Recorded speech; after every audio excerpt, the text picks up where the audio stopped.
स्वागत है आप सभी का। मैं हूं आपके साथ अनु सिंह। वक्त है 70 के संग्राम का, जिसमें हम आपको उत्तराखंड की सियासत से जुड़ी हर खबर दिखाएंगे। मगर उससे पहले आपको दिखाते हैं हल्द्वानी में आग के तांडव की तस्वीर। लीसे की एक फैक्ट्री में आग ने तांडव मचाया। आग इतनी भीषण थी कि उसकी लपटें दूर से ही देखी जा सकती थी। बताया जा रहा है कि जिस वक्त ये हादसा हुआ तब फैक्ट्री में कोई कर्मचारी नहीं था, जिस वजह से बड़ा हादसा होने से टल गया। फायर ब्रिगेड ने करीब 2 घंटे की कड़ी मशक्कत के बाद आग पर काबू पा लिया। एक्सक्लूसिव तस्वीरें एबीपी गंगा पर।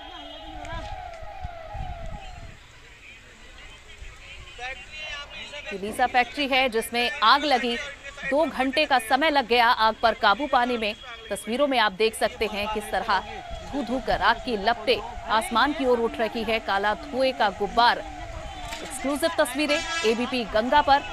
राहत की बात यह है कि किसी के हताहत होने की खबर नहीं। कोई कर्मचारी फैक्ट्री में मौजूद नहीं था जिस वक्त ये आग लगी। आगे से लगती नहीं है। आग की तस्वीरें आपको दिखा रहे हैं। लीसा की ये फैक्ट्री थी जिसमें अचानक से आग लग गई। छुट्टी का दिन होने की वजह से फैक्ट्री में कर्मचारी मौजूद नहीं थे। तुरंत इसकी सूचना फायर ब्रिगेड को दी गई, लेकिन आग पर काबू पाने में 2 घंटे का समय लग गया। सीएम पुष्कर सिंह धामी खटीमा के दौरे पर रहे। इस दौरान सीएम धामी अपने संबोधन के दौरान उन्होंने कहा कि प्रदेश सरकार ने पिछले 5 महीनों में 500 से भी ज्यादा फैसले लिए, जो कि सिर्फ कागजों पर नहीं बल्कि धरातल पर भी उतरे। इसके साथ ही सीएम ने कहा कि सरकार 5 लाख रुपए तक का ऋण बिना किसी ब्याज के दे रही है, जिससे लोगों को फायदा हो रहा है। मैंने कोशिश की है कि प्रत्येक पल, प्रत्येक क्षण, एक एक क्षण मैं अपने उत्तराखंड के 1 करोड़ 25 लाख भाई बहनों के लिए लगाऊं। लगातार हमने पिछले 5 महीने में 500 से भी अधिक फैसले लिए हैं।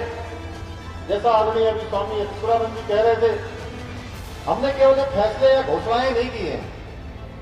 जितने भी हमने फैसले किए या घोषणाएं की हैं, उनको साथ में वित्तीय स्वीकृति और वित्तीय शासनादेश उनके साथ में जारी किए हैं। सभी घोषणाओं के हम शासनादेश जारी कर रहे हैं, क्योंकि घोषणा करने से पहले हम लगातार उसकी समीक्षा करते हैं, उसके बारे में जानकारी करते हैं।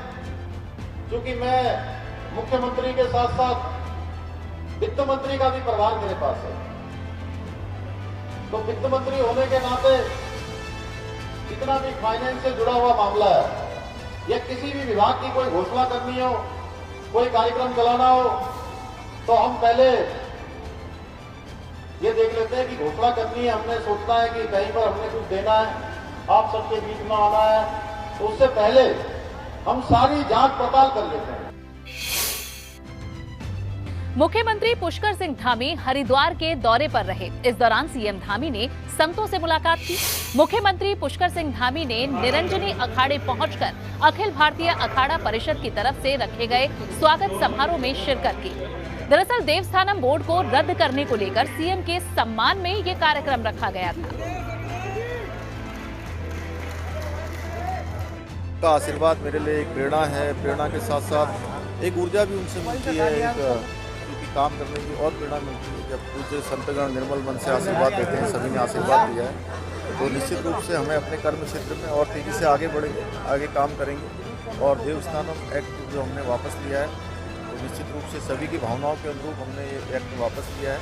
आगे चलकर नई व्यवस्था कोई बनाएंगे तो सभी से मिलकर हमारे जो धार्मिक स्थान हैं, हमारे 4 धाम हैं, हमारे यहाँ के मंदिर हैं, सभी का संरक्षण हो, संवर्धन हो, सब आगे बढ़े, सब में अच्छी व्यवस्थाएं बने। यात्री आने लगते हैं तब हर व्यक्ति जो है पूरी सरकार का ध्यान उसमें केंद्रित हो जाता है। वही हमने सीएम साहब को कहा कि देखिए हमारे समाज ने बहुत बलिदान दिया इसके लिए, इसलिए उसको तुरंत आप जो है ये समझ कीजिए। तो हमारे सीएम साहब ने इस बात को माना है और जो है बोर्ड भंग कर दिया है, जिसके लिए उनको हम आशीर्वाद देते हैं, साधुवाद देते हैं।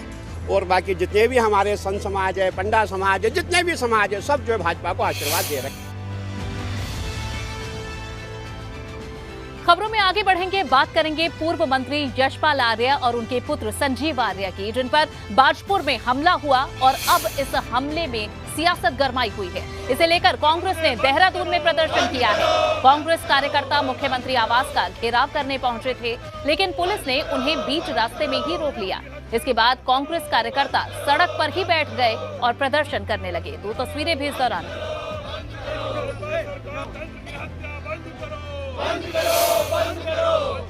जान बच पाई, नहीं तो सुनियोजित तरीके से उनको मारने का प्रयास था। पुलिस को सूचना थी, लेकिन पुलिस घटनास्थल पर नहीं थी और पुलिस ने रोकने का कोई प्रयास नहीं किया। थाने से 20 कदम की दूरी पर यह हमला होता है और हमले के बाद भी पुलिस नदारद रहती है और आज भी अभी भी पुलिस ने उन लोगों को गिरफ्तार नहीं किया।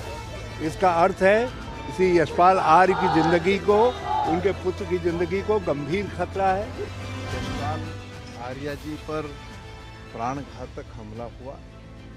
कांग्रेस उसकी कड़े शब्दों में निंदा करती है, भर्त्सना करती है। कल देश के प्रधानमंत्री उत्तराखंड की सरजमी पर थे और प्रधानमंत्री के उत्तराखंड में होने के बावजूद अगर इस तरीके से विपक्ष के नेताओं पर प्राणघातक हमले होंगे तो एक बहुत बड़ा प्रश्न चिन्ह जो है प्रदेश की कानून व्यवस्था पर भी खड़ा होता है और साथ ही साथ सरकार के कृत्य पर भी खड़ा होता है। धरना प्रदर्शन के अलावा यशपाल आर्य पर हुए हमले के मामले में कांग्रेस नेता यशपाल आर्य के आवास पर भी पहुंचे। इस दौरान उन्होंने यशपाल आर्य से मुलाकात की और घटना के बारे में जानकारी दी। कांग्रेस का आरोप है कि इस हमले को सोची समझी रणनीति के तहत अंजाम दिया गया है। भारतीय जनता पार्टी के राज में और खास करके इस डबल इंजन के राज में, जो कि केंद्र में भी वही विचारधारा और राज्य में भी वही विचारधारा शासन कर रही है, इस प्रकार की घटनाएं ये दर्शाती हैं कि भारतीय जनता पार्टी प्रतिशोध की राजनीति में विश्वास रखती है। यशपाल आर्य जी का प्रभाव सिर्फ हल्द्वानी और सिर्फ नैनीताल और सिर्फ उधम सिंह नगर तक सीमित न होकर पूरे उत्तराखंड पर उनका प्रभाव है और उनके प्रभाव को देखते हुए भारतीय जनता पार्टी उनके कांग्रेस में आने की बात को स्वीकार नहीं कर पा रही है, हजम नहीं कर पा रही। वो हमारी गाड़ी को घेर लेते हैं और गंदी गंदी गालियों का इस्तेमाल करते हैं, जाति सूचक शब्दों का इस्तेमाल करते हैं और हमला बोल देते हैं। हमारी गाड़ियों के दरवाज़ों को पूरी ताकत के साथ खोलने की कोशिश करते हैं और इवन संजीव मेरे बगल में बैठे होते हैं। हमारे सामने हरेंद्र सिंह लाडी जो हमारे सहयोगी हैं वो फ्रंट सीट पर बैठे होते हैं। उनके दरवाजे को खोलने की लगातार कोशिश होती है और एक हमारा कार्यकर्ता सोनू कंग अपनी जान की परवाह न करते हुए उन्हें रोकने की कोशिश करता है। वहीं यशपाल आर्य पर हुए हमले के विरोध में रुद्रपुर में भी कांग्रेस कार्यकर्ता सड़क पर उतर आए। कांग्रेस कार्यकर्ताओं ने प्रदर्शन कर विरोध जताया।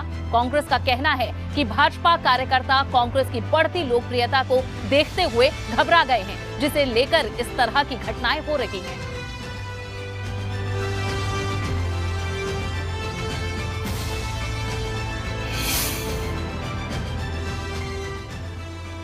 कांग्रेस आरोप लगा रही है कि यशपाल आर्य पर हुए हमले के लिए भाजपा जिम्मेदार है, मगर भाजपा इसे लेकर कांग्रेस पर ही हमलावर है।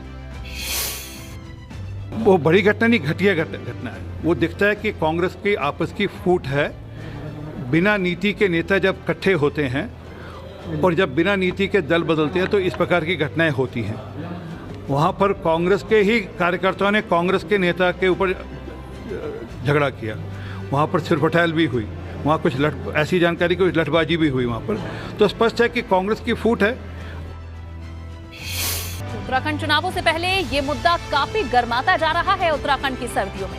बढ़ते हैं आगे। खबर प्रधानमंत्री मोदी के उत्तराखंड दौरे की, जब उन्होंने 18,000 करोड़ की सौगात उत्तराखंड को दी। इसे लेकर भाजपा काफी उत्साहित है। भाजपा को लगता है कि इसका फायदा उसे चुनाव में जरूर मिलेगा। भाजपा का कहना है कि पीएम की रैली कामयाब रही है। कल की अपार भीड़ वो निश्चित रूप से एक संदेश देती है कि 2022 में डबल इंजन की सरकार पुणे 2017 से बड़ी विजय के साथ इस राज्य में बन रही है। कल देश के प्रधानमंत्री आदरणीय नरेंद्र मोदी जी ने जिस प्रकार से लगभग 18,000 करोड़ की घोषणाओं का 18,000 करोड़ की योजनाओं का लोकार्पण और शिलान्यास किया, ये निश्चित रूप से अपने आप में बहुत ही उत्तराखंड राज्य की विकास की दृष्टि से बढ़ते हुए कदम है। उत्तराखंड चुनावों से पहले सभी पार्टियां अपनी अपनी कोशिशों में जुटी हुई हैं चुनाव जीतने की। इसी बीच आम आदमी पार्टी की विजय शंखनाद यात्रा अल्मोड़ा के सल्ट पहुंची। आपके प्रदेश प्रभारी दिनेश मोहनिया के नेतृत्व में ये यात्रा निकाली जा रही है। इस दौरान दिनेश मोहनिया ने कहा कि पिछले 21 साल में उत्तराखंड की बदहाली हुई है। इस दौरान दिनेश मोहनिया ने कहा कि इस बार आम आदमी पार्टी के पक्ष में मतदान करें। 2022 के चुनावों में आम आदमी पार्टी भी अपना दमखम दिखाने में जुटी हुई है, जहां एक मजबूत संगठन तैयार कर ताल ठोकने की तैयारी इस बार विधानसभा चुनावों में आम आदमी पार्टी की है। दिल्ली में आम आदमी पार्टी की सरकार है और ऐसे में उत्तराखंड में भी वही सहूलियतें दिए जाने का वादा किया जा रहा है। इस बीच आम आदमी पार्टी का ये कार्यक्रम, जहां पिछले 21 सालों में उत्तराखंड की बदहाली का आरोप लगाते हुए आम आदमी पार्टी ने अपनी विजय शंखनाद यात्रा शुरू कर दी है। दिनेश मोहनिया इस यात्रा का नेतृत्व कर रहे हैं।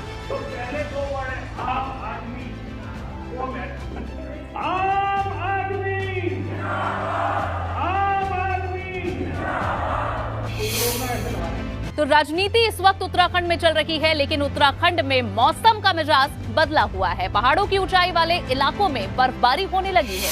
उत्तरकाशी में बर्फबारी हुई तो वहीं पिथौरागढ़ के ऊंचाई वाले इलाकों में भी बर्फ गिरी है। अलग अलग तस्वीरें आपको दिखा रहे हैं, जिसमें आप पहाड़ पर बदले मौसम का अंदाजा लगा सकते हैं।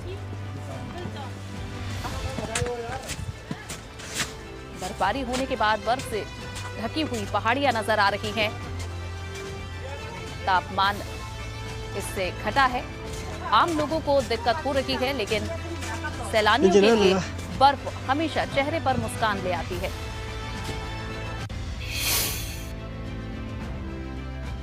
केदारनाथ धाम में बर्फबारी के बाद दिन में मौसम खुला रहा, जिससे पुनर्निर्माण काम कर रहे मजदूरों ने राहत की सांस ली है। केदारनाथ धाम की पहाड़ियों पर 2 दिन तक लगातार बर्फबारी हुई थी, मगर रविवार को मौसम खुला रहा। यहाँ केदारनाथ धाम में हो रही बर्फबारी से पुनर्निर्माण कार्य प्रभावित हो रहे थे। वहीं निचले क्षेत्रों में ठंड का प्रकोप बढ़ गया था। केदारपुरी में मौसम साफ होने के बाद निर्माण कार्य शुरू कर दिए गए हैं।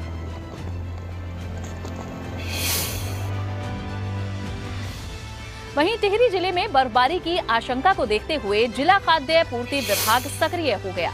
दूरस्थ क्षेत्रों में 3 महीने का खाद्यान्न पहुंचा दिया गया।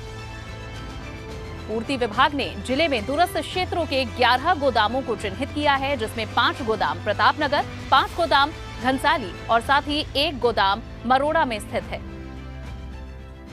हमारे जनपद में 11 ऐसे संवेदनशील गोदाम हैं, जिसमें अधिकतर 5 गोदाम प्रतापनगर क्षेत्र के हैं और 4-5 गोदाम घनसाली क्षेत्र के, उसके अलावा 1 मरोड़ापुर, 11 गोदाम है, जहां पर हमारे द्वारा डिमांड की गई थी कि आप वहां पर फरवरी तक का भी खाद्यान्न उपलब्ध करवाया जाए, जिसके संबंध में आरएसपी महोदय के द्वारा अभी अलॉटमेंट जारी कर दिया गया है। उसमें अब हमारे पास फरवरी माह तक का खाद्यान्न भी इसी दिसंबर माह में वहां पे प्राप्त भी होगा और वितरण किया जाएगा।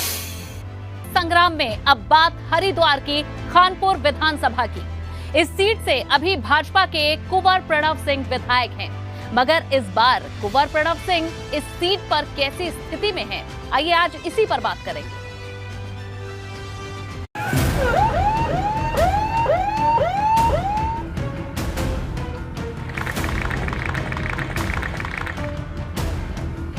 हरिद्वार की खानपुर विधानसभा सीट पर फिलहाल भाजपा का कब्जा है और इस सीट से कुंवर प्रणव सिंह चैंपियन विधायक है। पार्टी कोई रही हो, मगर कुंवर प्रणव सिंह यहां पिछले कई दशक से राज करते आ रहे हैं। खानपुर विधानसभा क्षेत्र पहले लक्सर विधानसभा सीट का हिस्सा हुआ करता था, मगर 2012 में हुए परसीमन के बाद खानपुर नाम से नई विधानसभा बनी। परसीमन से पहले कुंवर प्रणव सिंह लक्सर विधानसभा सीट से चुनाव लड़ते थे, मगर 2012 के विधानसभा चुनाव में वो खानपुर सीट से मैदान में उतरे। वहीं एक बार फिर चैंपियन के आगे कोई दूसरा दल नहीं टिक पाया और वो फिर से विधायक चुने गए। हालांकि 2016 में कांग्रेस में हुई बड़ी टूट की वजह से कुंवर प्रणव सिंह बगावत कर भाजपा में शामिल हो गए। 2017 के विधानसभा चुनाव में भाजपा ने भी चैंपियन को खानपुर से ही टिकट दिया और वो फिर चुनाव जीत गए। कुंवर प्रणव सिंह चैंपियन को भरोसा है कि इस बार भी जनता उनका ही साथ देगी। सरकार रेलवे ओवरब्रिज बनवाया रेल मंत्रालय से, 6 साल लगे, 3 रेल मंत्री बदले। बालावाली का रेलवे पुल सैकड़ों करोड़ की लागत का निःशुल्क मैंने उत्तराखंड को दिलवाया, जबकि यूपी अड़ गया था, 8 साल लगे।